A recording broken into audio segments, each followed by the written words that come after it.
Sridham Mayapur.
Paramananda Madhava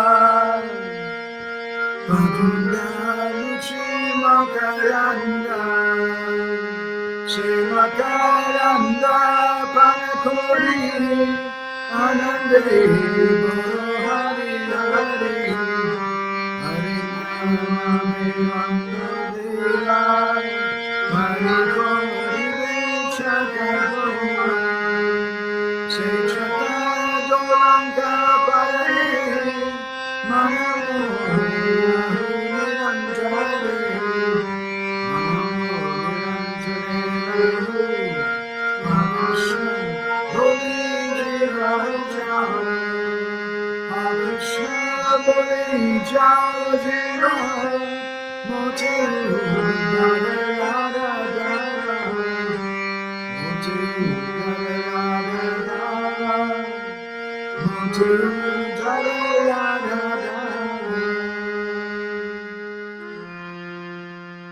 Om Namo Bhagavate Vasudevaya Om Namo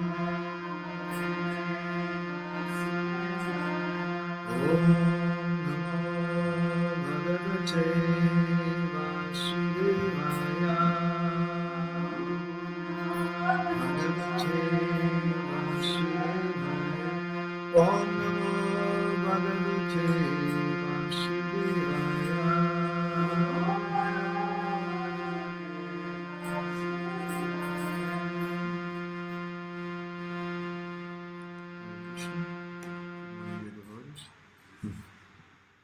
So we're reading from Grantara Srimad Bhagavatam, King of all literatures.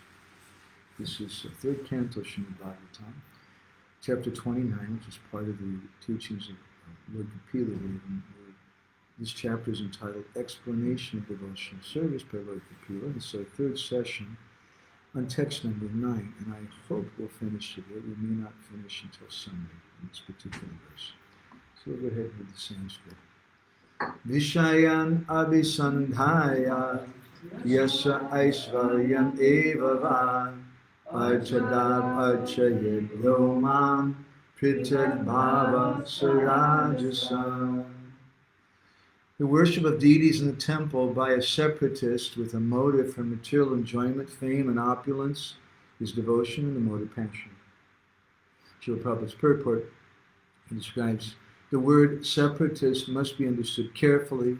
The Sanskrit words in this connection are binadrik and pritag bhava. A separatist is one who sees his interest as separate from that of the Supreme Lord. Mixed devotees or devotees in the modes of passion and ignorance think that the interest of the Supreme Lord is supplying the orders of the devotee. The interest of such devotees is to draw from the Lord as much as possible for their sense gratification. This is a separatist mentality. Actually, pure devotion, as explained in the previous chapter, the mind of the Supreme Lord and the mind of the devotee should be dovetailed. A devotee should not wish anything but to execute the desire of the Supreme, that is oneness. When the devotee has an interest or will different from the interest of the Supreme Lord, his mentality is that of a separatist. When the so-called devotee desires material enjoyment without reference to the interests of the Supreme Lord, or he wants to become famous or opulent by utilizing the mercy or grace of the Supreme Lord, he is in a mode of passion. So we'll stop in the purport there. So again, this verse speaks about three different motivations for someone who's practicing bhakti in the mode of passion. Vishaya, someone's doing it for sense gratification, yasa, for fame, and aishvarja, for opulence. So in this connection, we gave the example of Kesi, the demon in Braj, and how he, as we'll hear today hopefully, Kesi actually was a devotee, at least in his previous life, and he had worshipped the Lord, but his worship is in the mode of passion. And therefore Bhakti Vinod in Krishna Samhita describes Gota Katma Patastena Kesi Raja Madasura Maturam Gantukamena Krishnena Kamsavarina. When Krishna, the enemy of Kamsa, decided to go to Mathura, the horse demon Kesi, who personifies the vanity of political ambition, was killed. So, as we've been speaking, people like Kesi give spiritual life a bad name. And so people who have some vanity of political ambition means vanity. Political ambition means that they see something separate from the Lord. They're being a drick. They're not just doing what the Lord wants, but they have some of their own ambition. That's vanity. Bhakti Vinod goes on to explain Kesi 2 chapters later in Krishna Samhita.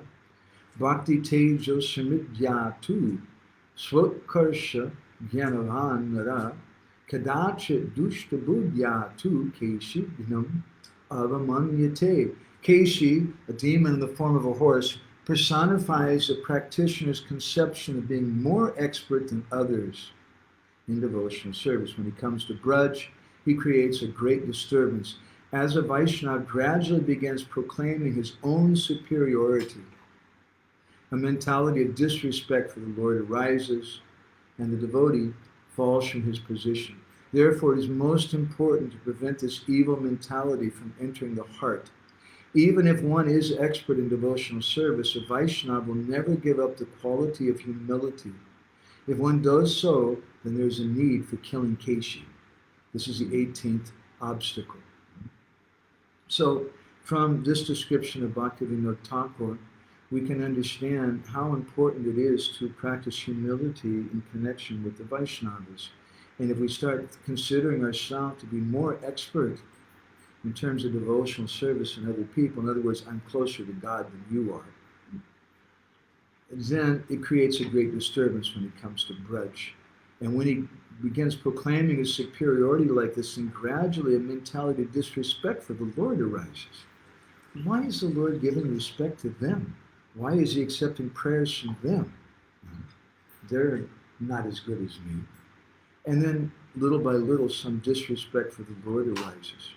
Bhaktivinoda again in Chaitanya Sikshamrita, he describes Kesi as Ami Bhodo Bhakta O Acharya, E Abhiman Ashvarja Bhuri O Partivahankara Varjana.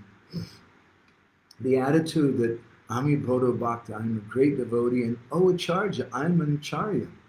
This Abhiman, this attitude, the mentality that I'm Aishvarja Bhuri, I'm very opulent and powerful, this false ego, Partiva Hankara, that I am the Partiva, the Lord of the earth, and the best of the devotees, must be driven out.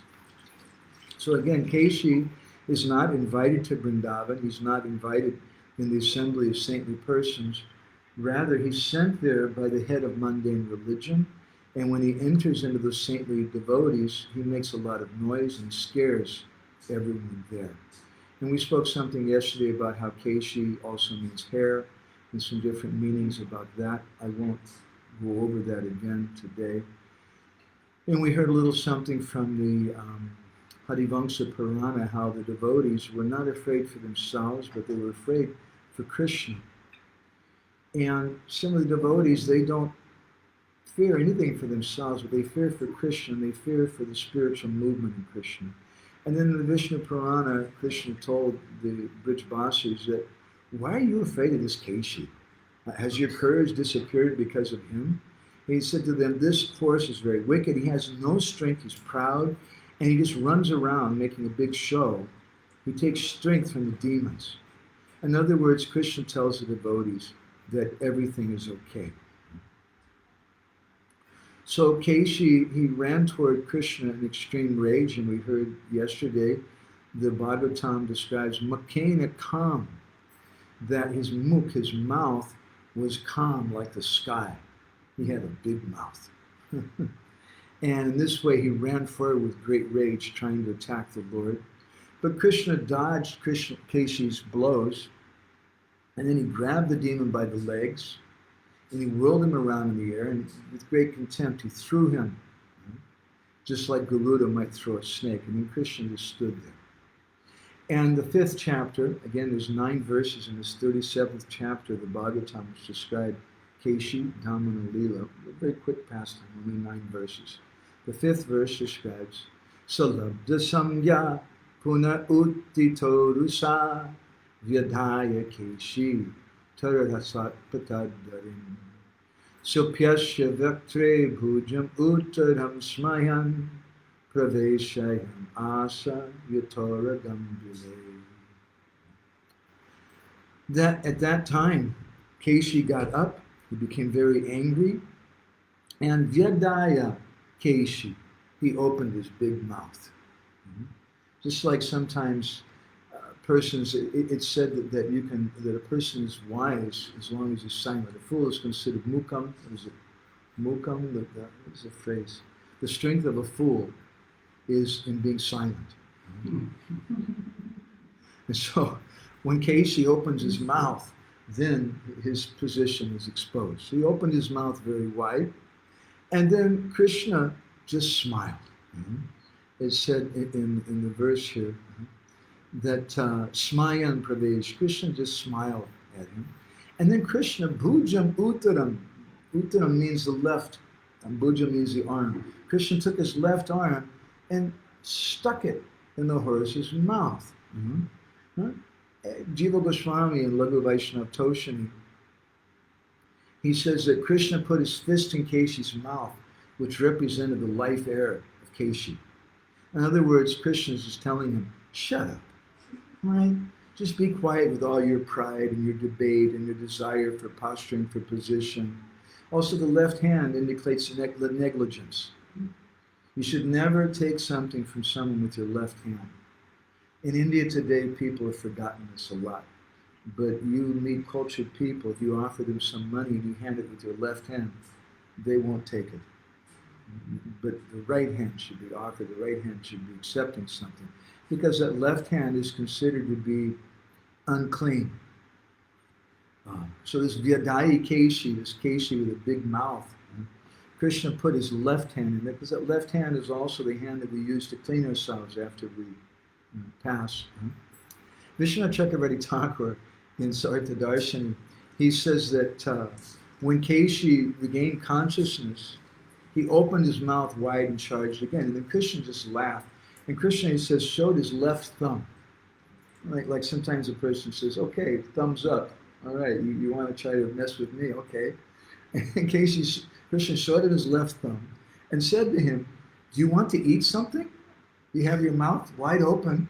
You want to eat something? So here, eat this. And Krishna stuck his left arm into Kesi's mouth. He said, just like a snake enters into a hole to kill a mouse. So Kesi's kata is just like a mouse. And Krishna's there like a snake to kill such a person. The 6th verse in this chapter describes Danta nipetur bhagavad bhujas prisas te Keshin has tapta maya sprisa yatha bhayus chatad deha gato mahatmano yatha maya samvrivide upekshita. When Krishna's arm touched the teeth of Kesi, his teeth immediately fell out. So again, our teeth are something that we show. That's our beauty. If you don't have beautiful teeth, it's very ugly. If you don't have good hair, Kesi means hair. Kesi means somebody with a big mouth with beautiful teeth. And Krishna puts his hand in his mouth, as the Lord may do with someone who's trying to advertise themselves as the Lord's representative. Sooner or later, Krishna will smash the pride of that person. When Krishna put his hand inside of Kesi's mouth, tapta moya, the Bhagavatam says, it felt like red hot iron. And danta nipetu, his teeth all fell out. And then Krishna's arm began to expand, like a diseased stomach swelling because of neglect. The Harivamsa Purana comments, Darshanaya Mula Nirmuktai, that his teeth came out by the roots. In other words, the root of whatever he had to say was just completely smashed by Krishna. And the Vishnu Purana comments, Sita Bravavaya Eva, that the teeth of Kesi were like thunderbolts. They're like thunderbolts to the devotees. The way he speaks, he's such a proud person, desiring prestige for himself, trying to assert himself as the best of devotees and knowing more about devotion than other people. The 7th verse in this 37th chapter describes Samhe Damanena Sa Krishna Bahuna Niruddha Vayus Charanam Chadikshipan Prasvina Gatra Paribritta Lochana Papata Lundam Vishidakshita Vasu. The verse describes Lundam Vishrijan. Vishrijan means to excrete or pass, and Lundam means stool. When Krishna's arm began to expand. Kesi's eyes became very big, and his legs started kicking. His body became covered with sweat, and he started rolling around. And then Landam Vishijan, he passed stool, and Chitto Vyasu, he fell down to the ground lifeless. So Krishna showed what was the real value of Kesi's contribution to spiritual life. It's just some stool. And he shut up one end of him, was just making a big noise for himself. And then what came out was what's really inside of him, just some nasty stool, in case he fell over dead.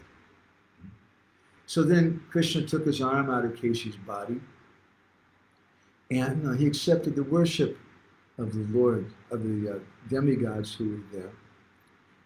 So although Kesi, he posed himself as a great devotee, when Krishna put his hand inside of his mouth, he couldn't digest Krishna. Although he's posing himself like a great devotee, the Lord says, oh, you're hungry, you have your mouth open, you want something, here, eat this. And Krishna put his fist in Kesi's mouth. But Kesi couldn't digest that because he's not a devotee.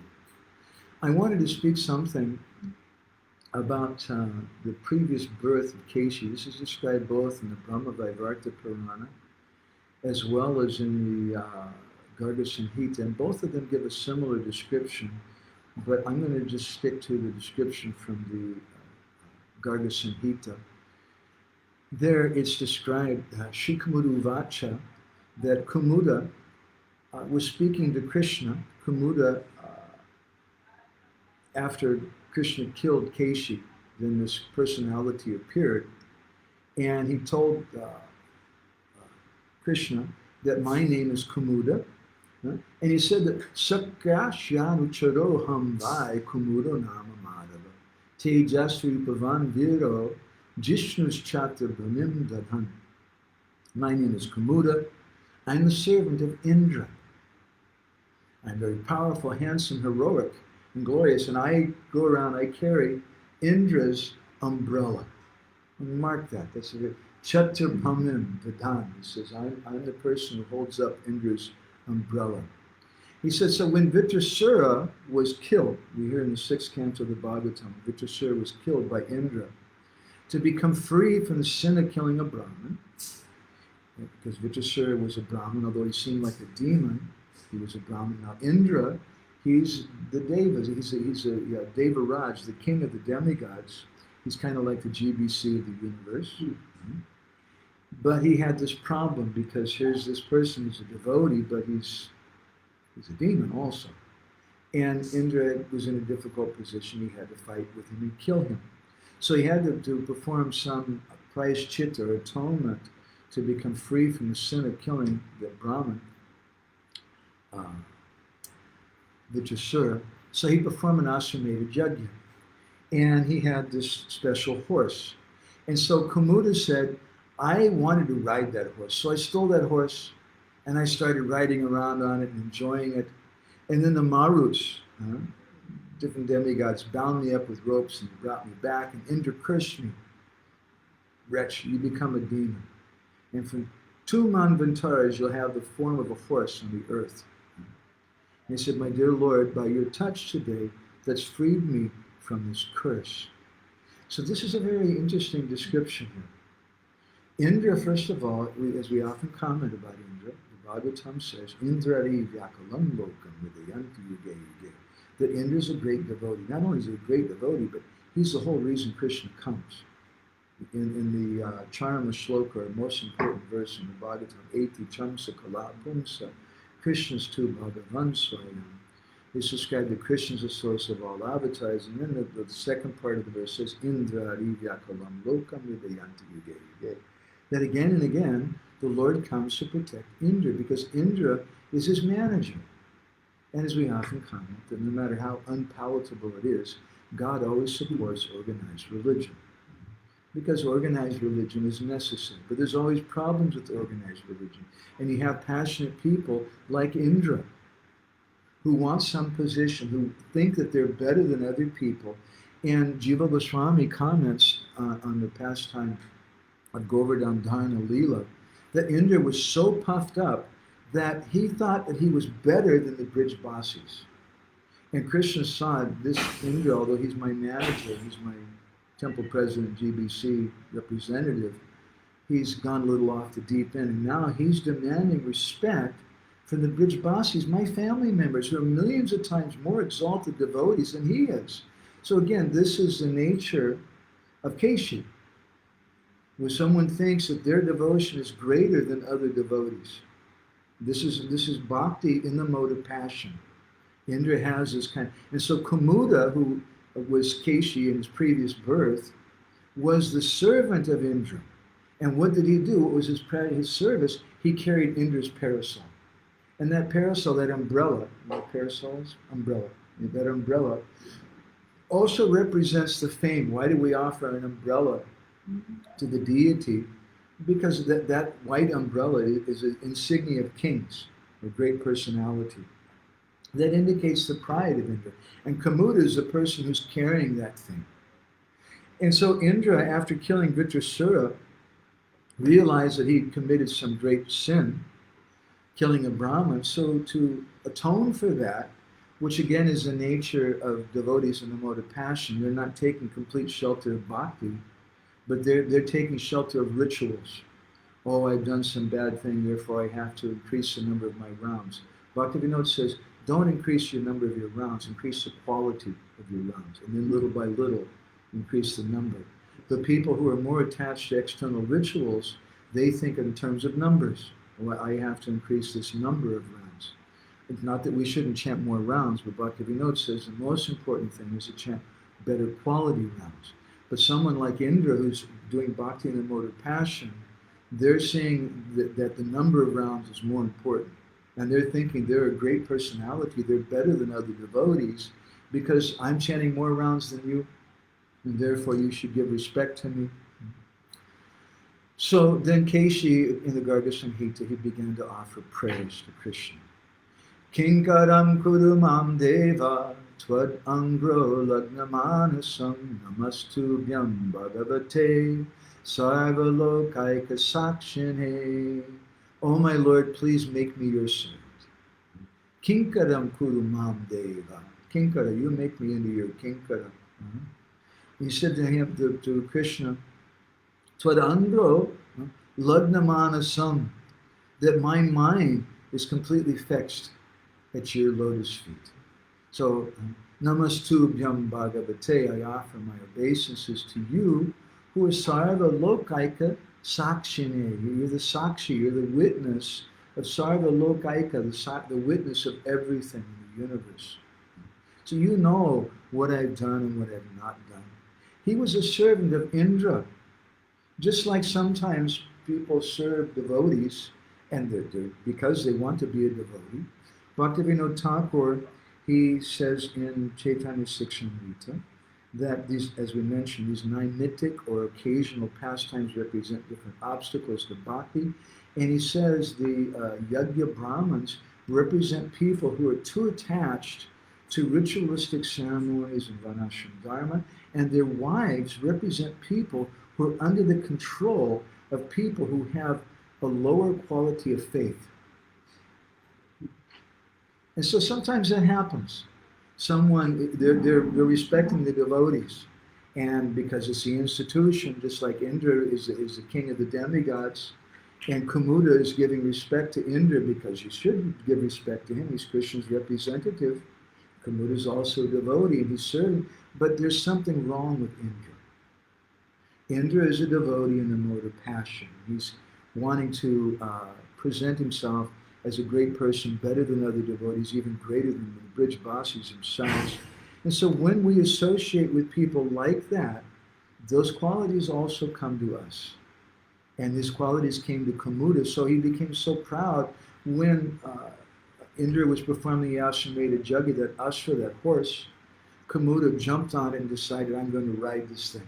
Just like people sometimes when they associate with passionate persons who are practicing bhakti or practicing religion, by association with that person, they also become passionate and they want to have some position also. They think, everybody else has gotten respect. Atmavan Manyate Jagat, because I want respect, and the Gurudev must also want respect. And whatever I want, then other people must also want. And such devotees, sometimes they say, well, so many devotees in ISKCON have gotten respect. Our Guru Maharaj should also get respect. Like respect is the goal, is the purpose, because they're in the mode of passion. But they don't see that Krishna Sudha Bhakta, he's not interested in respect. Rather, Raghunath Das Goswami says, Pratistasa Drishya Sapacha Ramanis. It's a very nasty thing. He says in Manasiksha that it's just like the urine of a donkey. Gurudev doesn't want the urine of a donkey. You may want the urine of a donkey. And you think because I like donkey urine, Gurudev also must want donkey urine also. But that's not what he wants. He wants Sudha Bhakti. So Prabhupada, we read a few days ago in Chaitanya Charitamrita, Adi Lila, chapter 1, text 46, he speaks about the same principle that Kaliya represents. So Bhaktivinoda says, Ami Bodho Bhakta O Acharya. I'm a great devotee and I'm an Acharya.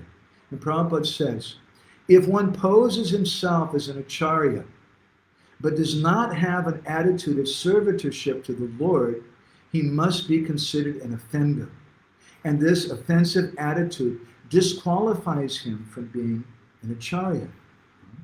He's posing himself, but he doesn't really have an attitude of servitorship to the Lord. What does it mean? Of course I want to serve the Lord. In the 11th canto of the Bhagavatam, it's described, Ishvare Tadadina, Archayane Vaharaye Pujamya Shradayete. I have faith in worshiping the Lord, but Natad Bhakteshu Chanyeshu, what I don't have faith in, what I don't give respect to, is the devotees and other common personalities. And such a person, Sabhakta Prakriti Smrita, they're a Prakrita Bhakta, materialistic devotee. They're someone in the mode of passion.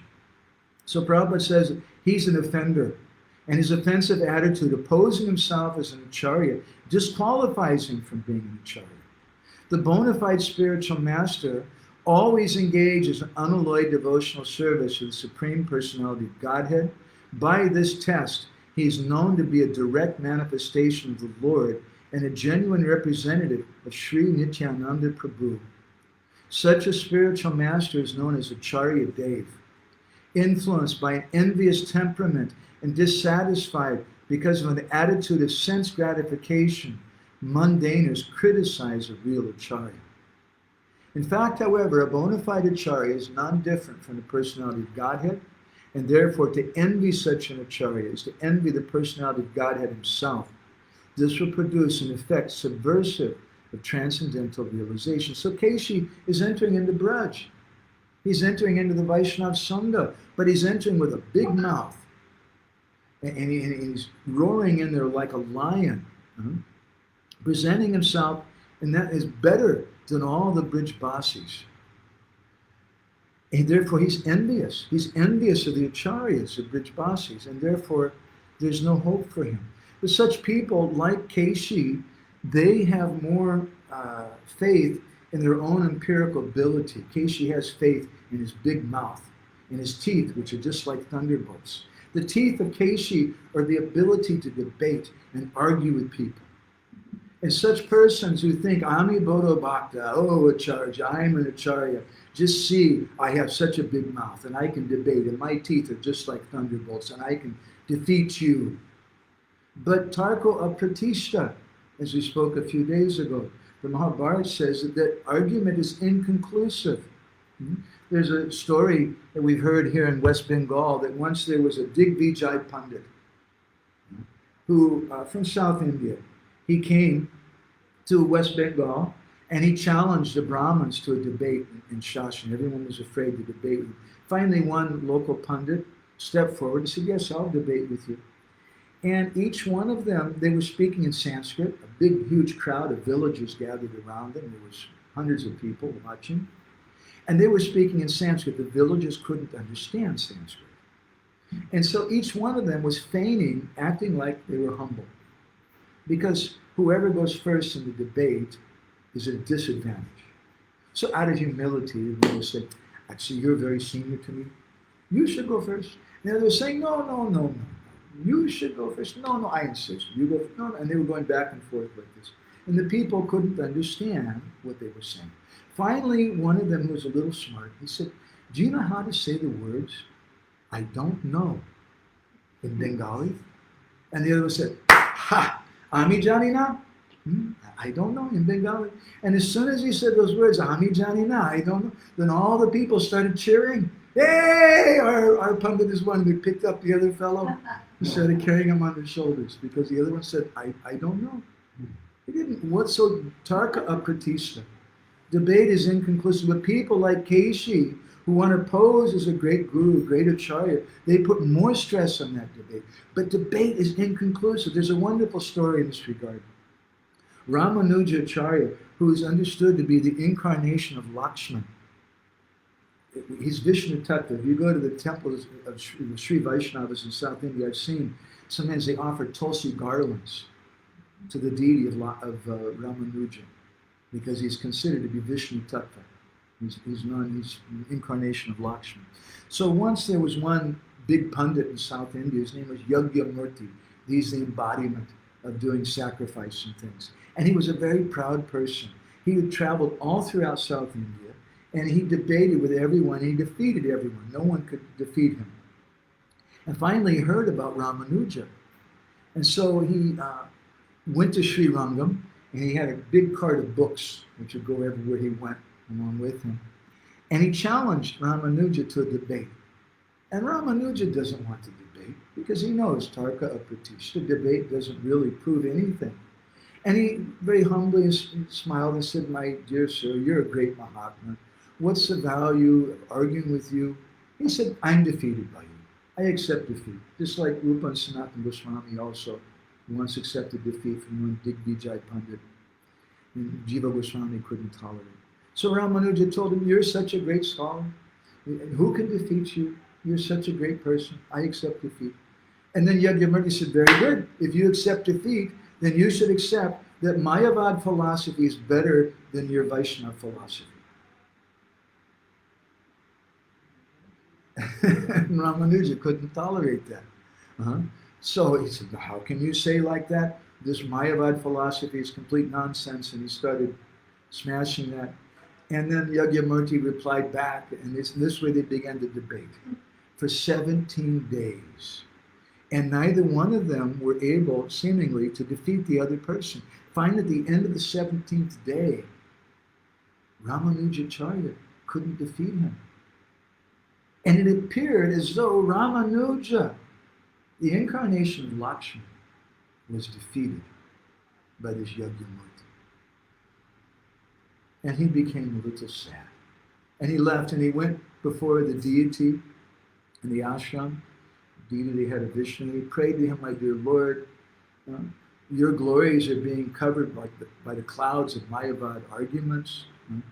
Please, help us. May things come out good. He was crying. And then that night, just before he woke, Ramanuja had a dream. And the Lord came to him in a dream and told him, it's okay, don't worry about it. Just like Krishna told the Brijbasis, it's okay, don't worry about it. Everything's going to be okay. He said, don't worry, before long, the full glory of Bhakti is going to be revealed to the world through you. So Ramanuja woke up, and he was in a pretty good mood. He was completely ecstatic, having seen the Lord in a dream like that. He was crying in ecstasy. So he finished his morning duties, and he stepped out of the ashram, and Yagyamurti was standing there waiting for him.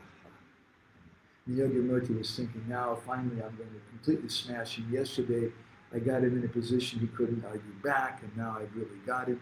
But when Yagyamurti just looked at the face of Ramanuja, he just looked at his face, that's all he did. There was not a word said.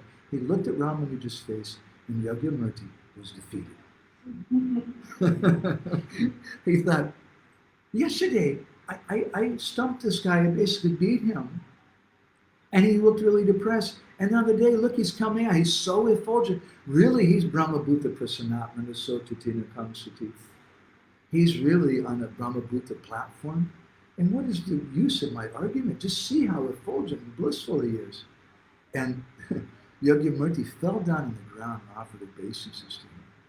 And he said, please, I understand. Actually, I'm such a rascal. I'm like Kesi. I'm wanting to argue so much, but you're such a wonderful devotee. You please give me your blessings. And then Ramanuja remembered the words which were spoken by their deity in the ashram. His name was Devaraj, Lord of the Devas. And so he said, okay, I'll give you initiation, and your name will be Devaraj Muni. And so he initiated him, and then later he told him that he should write a book about Bhakti. He wrote 2 books later, one called Jnanasara and Prameyasara, the essence of Prameya, the evidence of evidence, and the essence of knowledge. Interestingly enough, a few days later, there were 4 very intelligent young Brahmin boys, born in a Brahmin family, who went to Ramanuja and asked him for initiation. And Ramanuja, when he heard that, he thought for a minute, and he said, no, I'm not your guru. He said, you should go to Devaraj Muni, and you should become his disciples. Not only is he a great pundit, but he's also a great devotee, very advanced devotee of Lord Narayan. So those 4 young men said, yes, Maharaj. And so they went to Devaraj Muni, and Devaraj, then they said, Maharaj, will you please give us initiation? He said, what? I have my guru, Ramanuja, you should go to him. No, we just came from him. And he told us we should come to you for initiation. Devaraj Muni said, what? What? No. And he ran back to Ramanuja, and he said, did I do something wrong? Have I offended you? Why are you trying to curse me like this? I am not qualified to be this guru. Huh? You're guru. Huh? And when he heard the words of Devaraj Muni, the Ramanuja became very pleased and embraced him. And he said, I was just testing you to see if you'd really overcome your pride. The pride, like Kesi. Ami Bodo Bhakto Acharya. When the time comes, sometimes the devotees say, yeah, I know, I'm not really qualified, and I don't really want to be guru, but there's nobody else to do it. Guru Maharaj is gone now, somebody's got to do it. I'm not really, but somebody has to, so I'll go ahead and do it. This is a kind of pride, like Kesi. Kesi thinks he has to do something. He's a big person. He disregards other devotees and eventually disregards the Lord himself, because it's the Lord who sends guru. It's the Lord who establishes, and the Lord has no lack of personalities that he can send. So this is a great fault in Bhakti. It's Bhakti in the mode of passion. This is the nature of Kesi. And no, I haven't finished our discussion today. We tried. But I think we're going to have to go for one more session on Sunday and speak a little something about Kesi and a little something more about this nature of Bhakti in the mode of passion. So I want to see if any of the devotees who are online, if you have any comments or questions. Excellent point about the Yajna Brahmins and their wives. It's Bhaktivinoda Thakur's point. Bhajabanita says, it is very true that the preaching of a proud person in one way or another manifests itself as stool. It has a bad smell to it. And no matter how expert they may be, no matter how big their mouth is and how powerful their teeth are, no matter how many verses they can quote, just like there was one devotee we know, is a new bhakta in one country, and one big politician came to visit the farm community, devotee farm community where he was staying. And it was a lady, this politician. And many devotees were gathered around her as they were going around showing her different things. And this new bhakta wanted to impress her that he knew a lot of philosophy and wanted to preach to her. So he told her, he said, you know, you're a lady and you're a politician. He said, do you know what Chanakya Pandit says? Visvaso naiva kartya vastiso raja kuresa. And he quoted perhaps the only verse that he knew. That Chanakya Pandit says, 2 persons you should never trust, a woman and a politician. He spoke of that big politician lady. It was the first time she'd come there. And that was the last time she came there also. Perhaps she wasn't very impressed with that kind of preaching. So someone's quoting shlokas, they're quoting verses. But as Bhajit Pandita says, it smells like stool. It's coming out in a very obnoxious way, like Kesi. So let's stop there. Anybody here have any comments or questions or anything? On Pine? Thank you so much for the story of Ramanuja, about Ramanujacharya and Yagyamurti, and there are two important lessons that devotees, they defeat other strange philosophies just because they're happy by practicing bhakti. And this is the most important argument, and nobody can defeat this. This is really the way. And the second, that how Ramanujacharya then tested him if he have this pride or not. This is really amazing. And I also would like to comment on what this stool preaching, or how can we name it, so that it's not for us to judge somebody. It's just for us to see, just my realization, just to see if we are doing like this or not. Not just this person like doing this stool stuff. Well, just not. Well, we shouldn't be stupid. If something in our heart feels wrong, then maybe Krishna's saying something about it. But as you're nicely pointing out, it's not that we should take the role of being the judge and criticize them. We also don't know. Maybe then Kesi looks like just a really nasty demon, but actually he's an exalted demigod. He's Kumuda, the servant of Indra. He's actually a Vaishnava. But he just had some mistakes. So it's not my business to correct him and chastise him. That's Krishna's business. That's Gurudev's business. I shouldn't take it. But it also doesn't mean that if I see someone open a big mouth like Kesi, going on making a lot of noise and the stool's coming out, that I don't do teki dandavad, as we say here in Bengal. We don't offer obeisances from a distance and keep away from that. Yeah, thank you. There are both sides. As you explained to this, how Kesi was a servant of Indra before, and just because he served Indra, which didn't have proper motivation, that's when he got these qualities also. So this is the second side. He's cursed. Yeah, he was cursed. So, one question: if someone is serving and is some passionate devotee, could you please advise what mood he should keep while serving so he doesn't get affected by that passion in charge? Oh my God, somebody serving under a passionate devotee, I've never heard of such a thing before. Practically, it almost always happens. Guru Maharaj, he once said, someone asked him that, should we accept the temple president and temple authorities as guru? And Guru Maharaj said, no. He said, they're a leader, and we respect them because they're a leader, but I have a right to choose who I'm going to respect as guru. You can't force me to respect someone's guru just because they're my Bhakti leader, my temple president, my Sankirtan leader, ashram leader, whatever, just because of that.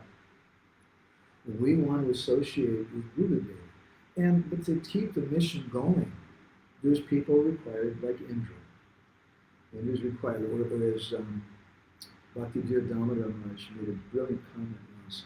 He said that Lord Brahma, he's Pitamahan, he's really the GBC of the universe. But sometimes he has mistakes also. He becomes a little passionate and wants some position and things.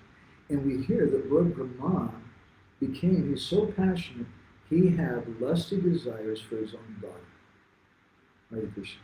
The same Lord Brahma came again in Kali Yuga as Haridas Thakur. And Maya Devi personified, wasn't just the daughter of Lord Brahma, but Maya Devi personified, came before Haridas Thakur, and Haridas Thakur was completely untroubled by it. And Bhakti Vedanta made a brilliant analysis. He said, what is the difference between these two manifestations of Lord Brahma? One where he becomes attached to his daughter, and the second where he's impervious to Maya Devi personified. He said in the first, he's acting as a manager. In the second, he's just a humble servant. He doesn't have a big position. So that big position can be a very dangerous thing. But we need that position. We need people to do that. We need some law and order. We need someone to manage things. And Narad Muni, even he's giving respect to Kamsa. So we can, and we hear Sanatana Goswami and his associates, the Brahmins, they were reading Srimad Bhagavatam, and when Wab Singh Shah entered into their assembly, they all stood up to give respect to him. It's important that we give respect. Bhaktivinoda Thakur calls it the Raja Maryada. We should give respect to someone who has some position. Otherwise, things won't go on properly. The institution won't go on properly. It's needed. However, there's a difference between giving respect to someone who's a manager of a religious institution, because we need to give that respect, and eating off of someone's plate, in the sense that I'm accepting what they have to say and I'm their chela and following them like that. I give respect to them for the sake of Srila Prabhupada, Guru Maharaj. Another question, could you please once again tell the example of the Yagya Brahmins and their wives you mentioned from Bhaktivinoda Thakur? So Bhaktivinoda says that the Yagya Brahmins represent people who are too attached to external rituals and Varnashram Dharma, and their wives represent people, devotees, who are under the control of people who have a lower quality of faith. Because those Brahmins are also Vaishnavas, they're sadhus, they're worshiping the Lord in the form of sacrifice, but their wives have a superior quality of faith, and their husbands are chastising them. We give a long katha about the Yagya Brahmins, that's another topic completely, but that's a little something. So Chaitanya, do you have something that might come up here? Sorry. In this regard, giving respect to like managers or someone who's in a very leadership position. But I'm going to transfer a little bit to the, like let's say politicians and outside people, not necessarily religious institution leaders. But I was just thinking when Srila Prabhupada one time came to France, you probably know the story, Paris. The devotees were invited. One of the devotees, Yogeshwara, invited, was requesting one of the city councilors, mayor, please, you want to meet my guru. And he was invited to come to the city hall, and then they told him eventually, I'm just paraphrasing, that yes, if he's going to come, this is the protocol that we need to follow. And they were telling him, just like when you go and visit the Queen of England, anyone who comes and says you got to go and do the proper thing. The mayor comes, or the leader comes, and then you have to just stand up. Your wife will train you up what to do. Yeah. So then after that, sometime, this personality came, and then Prabhupada sitting in a chair. So, everybody stand up. And more or less like this personality was looking at Prabhupada, was not standing up. And he looked at the person next to him, the mayor or the city councilor, thinking like, what's going on here? You didn't tell them that everybody has to stand up. But Prabhupada was, sitting down with his cane like this. And Yogeshwara kind of told him something like, we need to stand up. And Prabhupada said, stand up for whom? He's like, stand up for whom? Like saying, I don't follow this. Because in the tradition, we know that the great kings and great personalities actually do the opposite. They respect the sadhu, the saintly person. If you have that tradition or that very cultural training, kings and other personalities, they bow down before the sadhu or the brahmana. Like even Lord Krishna, he worships Sudama Vipra when he came to see him. Or Janika Maharaj when Vishwamitra came, it's like all this. But in this particular case, Srila Prabhupada says, stand up by whom? By whom should I stand up? But that seems to be Prabhupada's teaching, because Sanatana Goswami stood up for the Lava. Yeah. Yeah, in different circumstances. It reminds me of in 1994 when I was traveling with Guru Maharaj as a servant. Guru Maharaj was a performer in Spain. And I was getting prasadam or something for Guru Maharaj. Guru Maharaj already taken prasadam. I was transferring the plates to something. and a Rolls Royce limousine all of a sudden arrived, a black, very expensive looking car, and the chauffeur gets out and some servants, and it was the ambassador, the Spanish ambassador to India, and all the devotees were fawning all over him, falling over him. And then someone said, would Ravindra Maharaj like to meet him? So, let me go ask Guru Maharaj. So I went to Guru Maharaj, the big man is here, the ambassador is to the Spanish ambassador to India. And Guru Maharaj said, I'll take my nap. And if he's here in an hour, then I'll speak to him after that. And of course, the person was a big person, very busy, he had to leave, and he wasn't there. And so he moved on. So that's the nature of devotees, and we see also with Guru Maharaj sometimes. I remember when Lecture gave him one big temple, and he started shouting, and he said, it's just like someone who becomes very proud. And he said, don't you know who I am? And Guru Maharaj said something that I'm just repeating, I don't know why he tried to say this. But he said, I'm a senior devotee. I'm a Prabhupada disciple, sannyasi, guru, demon. Like Guru Maharaj would challenge him like that sometimes. And Guru Maharaj sometimes didn't give respect, sometimes to persons like that. But those Brahmins in the assembly with Sanatana Goswami, they gave respect to Radha Singh Shah. And what it appears to me was that old Sanatana Goswami went along with him, maybe because that's his boss. But those Brahmins gave respect because they're not on such an elevated platform. Maybe they're a little afraid. Just like when we speak about the Yajna Brahmins, the Bhagavatam gives an interesting description. Why is it that they found out their wives had gone to Krishna, so then why didn't they go to Krishna? And it says in the Bhagavatam, because they were afraid of Kamsa. And Kamsa he represents the head of mundane religion. So they're afraid that if we go to Krishna now, then Kamsa's not going to give us money, because that's what the king does for the Brahmins. He's going to chastise us or something. And so they had some institutional fear. And so they couldn't go to Krishna. And it happens sometimes.